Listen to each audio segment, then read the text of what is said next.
Smart meter बंद करा, बंद करा, बंद करा. एक मिनिट.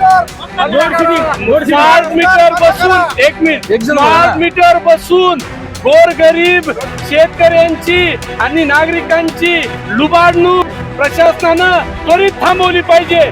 ही एक आमची या ठिकाणी प्रमुख मागणी आहे. ग्रामीण भागातली लोड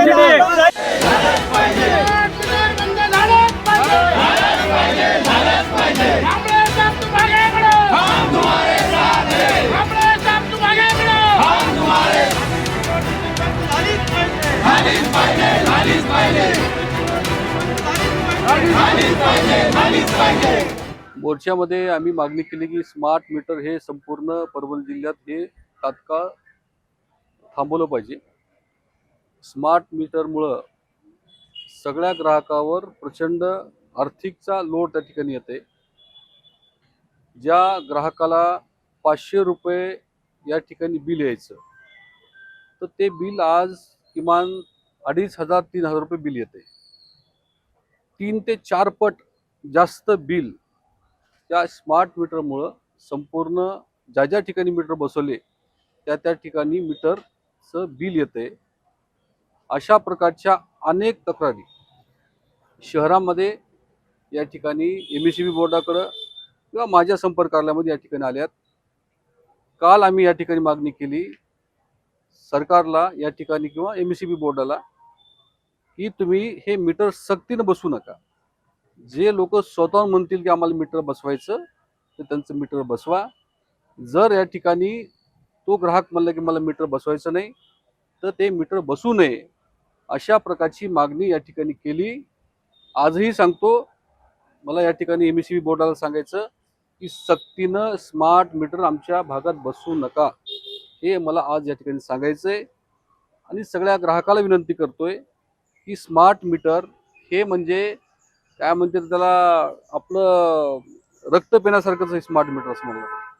त्यामुळं हे स्मार्ट मीटर संपूर्ण मतदारसंघात जिल्ह्यात बसू नये अशा प्रकारची मागणी आम्ही या ठिकाणी केलेली आहे.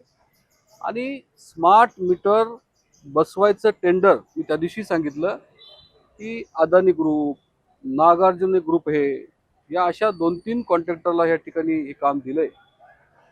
आणि हे सगळं सेटअप MSEB बोर्डाने त्या कॉन्ट्रॅक्टरला करून द्यायचा आणि आपला मराठवाडा या ठिकाणी हा सगळा खाजगीकरण करायचं आणि ह्या कॉन्ट्रॅक्टरला हे सगळं MSEB बोर्ड देऊन टाकायचं.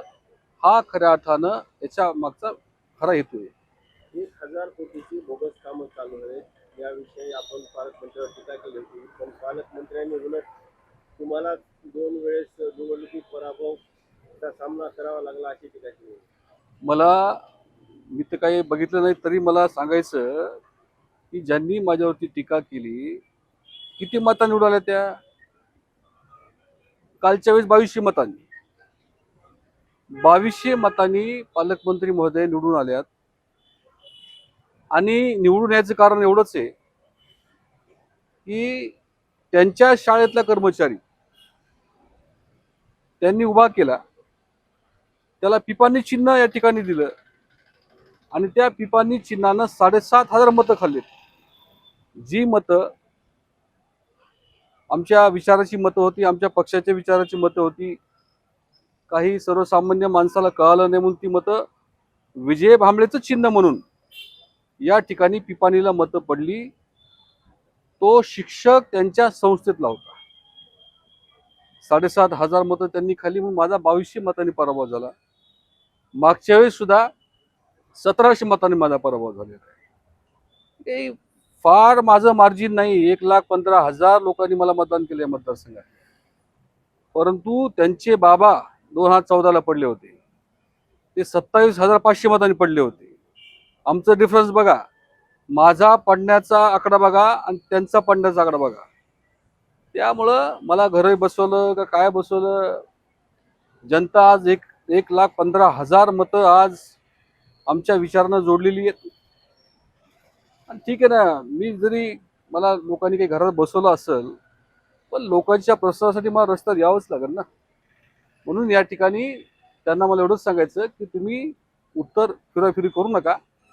स्मार्ट मीटर बद्दल तुम्ही उत्तर द्या, आणि ज्या ग्राहकाला मीटर पडत नसेल तर ते जबरदस्ती बसू नका, कारण की शेवटी नागरिकांच्या प्रत्येकाचं नुकसान होणार आहे. आज मी जे सांगतो हे नंतर सगळ्याचा त्रास होणार आहे. म्हणून स्मार्ट मीटर आमच्या जिल्ह्यात बसवायचं नाही, हा निर्णय सगळ्या जनतेने घेतलेला आहे आणि आम्ही पक्षाच्या वतीने सुद्धा ही मागणी करतोय. दुसरा विषय मला या ठिकाणी सांगायचा आहे की आज आमच्या मतदारसंघाची रस्त्याची काय अवस्था आहे. आज जिंतूर ते येलदरी जाता येत नाही रस्त्यानं. शेवटी बोशी कावडा तीच परिस्थिती आहे. या ठिकाणी भोगाव ते डोंगरतळा खडदडी तोच रस्त्याचे हाल आहेत. या ठिकाणी घेवंडा खडदडी तीच परिस्थिती रस्त्याची. संपूर्ण मतदारसंघातल्या रस्त्यांची दुरवस्था झालेली आहे.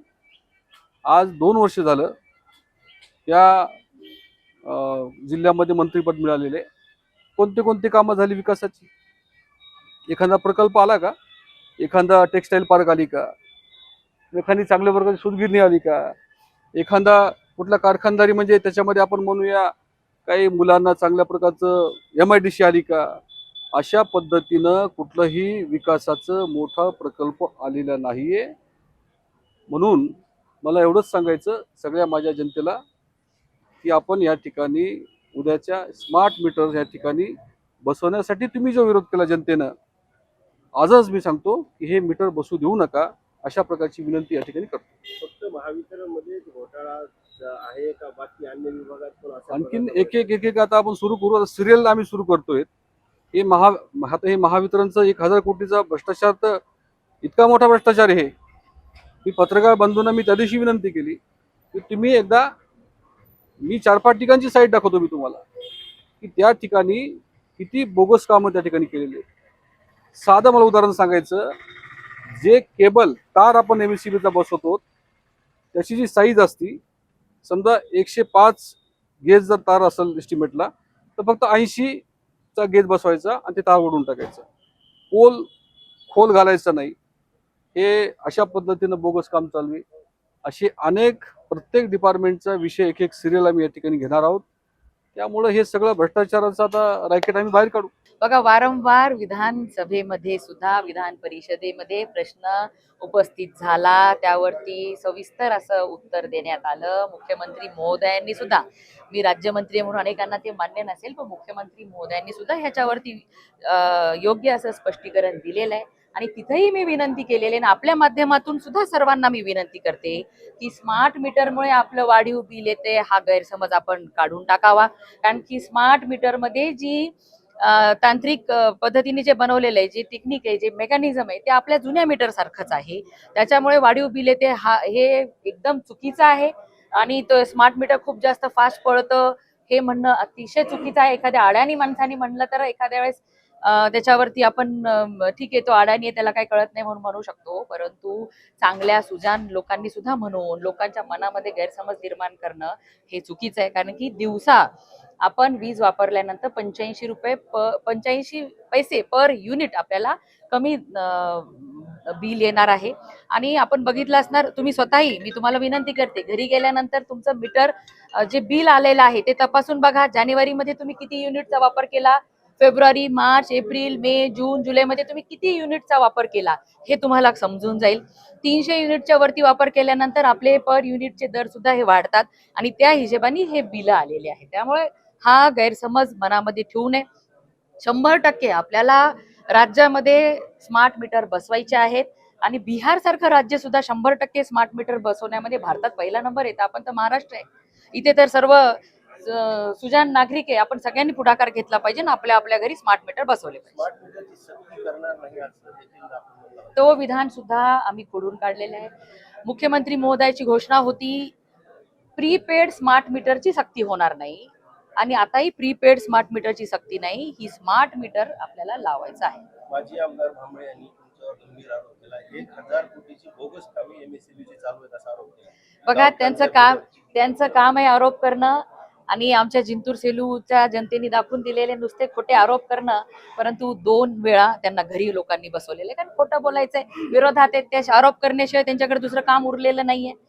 त्याच्यामुळे त्यांनी आरोप करू द्या, मी माझं काम करत राहणार. गावठाण बिल्डरची खरंच 1000 कोटीची कामं चालू आहेत. बघा, ते RDSS स्कीम जी केंद्रातील मोदी सरकारने आपल्याला दिलेली आहे आणि गावठाण आणि AG चे फिडर सेपरेशनचं काम चालू आहे ते 2016 पासून 17 पासून काम चालू आहे आणि चांगल्या पद्धतीने ते काम चालू आहेत. दीदी, आता बैठकीमध्ये वाळूच्या विषयावर गंभीर चर्चा झाली आणि गंभीर तक्रारी आमदारांनी केल्या. कसं पाहता याकडे? वाळू फ्री करून टाकायची मागणी करण्यात. बघा सर्वच लोकप्रतिनिधींची तळमळ असते की जे गरजू ज्यांना लाभार्थी आज पंतप्रधान मोदीजींच्यामुळे मुख्यमंत्री देवेंद्र फडणवीस साहेबांच्यामुळे आज आपल्या जिल्ह्यामध्ये जवळपास 2.25 लाख लाभार्थी वेगवेगळ्या घरकुल योजनांचे आहेत आणि त्यांना मोफत किंवा 5 ब्रास वाळू देण्याचा निर्णय जो झालेला आहे तो 100% लोकांना देण्यात यावा ही तळमळ होती आणि त्या दृष्टीने त्या वाळूवरती चर्चा झालेली आहे.